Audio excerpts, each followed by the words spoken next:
வியந்து போய் நீ ஏடா ஒருத்த இப்படி வந்து எவனா 90-95 வயசுலாம் வாழ்றான், அவன் 39 வயசுலேயே முடித்திடுறான் வாழ்க்கையை.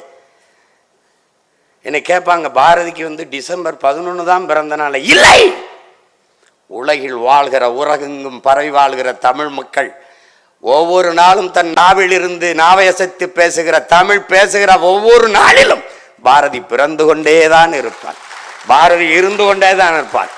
பாரதிக்கு இறப்பில்லை. காரணம், என்னுயிர் தமிழ் இருக்கும் வரை பாரதி இருப்பான், அவனுக்கு இறப்பில்லை.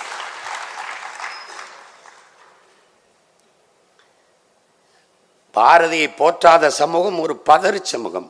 உன் மொழி நிராகரிக்கப்பட்ட இடத்தில், உன் மொழி புறக்கணிக்கப்பட்ட இடத்தில், பெரும்பாவனன் பாரதி நிராகரிக்கப்பட்ட இடத்தில் உன் குரல் வலை நெதிக்கப்படுகிறது என்பதை நீ கவனத்தில் வச்சுக்கணும்.